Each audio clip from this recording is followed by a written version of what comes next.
Well, it's the new year, a time when many people commit to making changes big and small. But as we all know, within a few weeks, 90% of the commitments that we make to ourselves are broken, unfortunately. And what gets in our way is something called the upper limit problem. UW Health distinguished psychologist Shyla Murgain is back with us to explain. Happy New Year, Shyla. Happy New Year. Now, this is something I've never heard about before. What is the upper limit problem? It's a concept written about by Gay Hendricks, and he says that we all have an upper thermostat, kind of a set point of happiness, where we only have so much wealth or peace or happiness.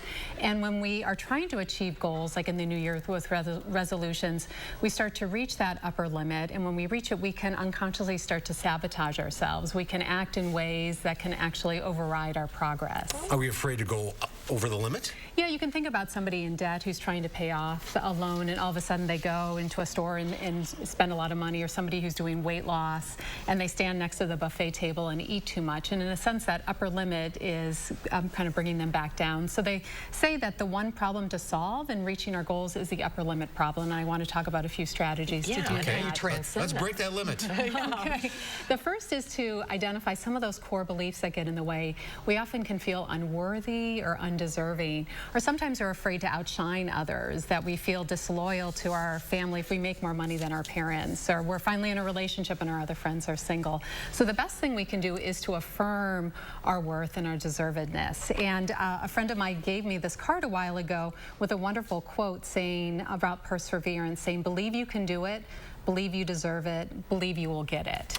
And so that kind of mantra can help really push you forward past some of those core beliefs that get in your way.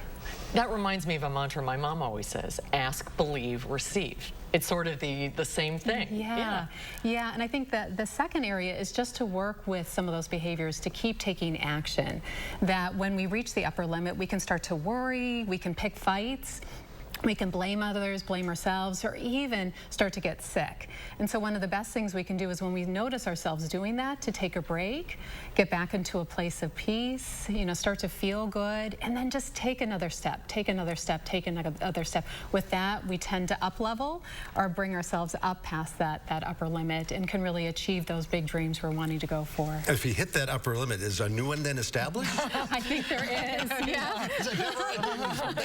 Yeah, and we can inspire others. I always say, if we rise, others rise like the tide. Oh yeah, those are great strategies. Before we run out of time, we wanted to ask you about a study, a very interesting study going on at UW Health. It's looking for participants to talk about chronic pain. Yes. Tell us a little bit more about that. Great. If you're somebody who struggles with chronic back pain and are interested in this, we can get you some information. There's a graphic with the STAMP study. So we know that people with chronic pain try a lot of medical treatments, but they often aren't as effective. And we know training the mind, and this is what this study does, comparing two ways of providing some psychotherapeutic strategies.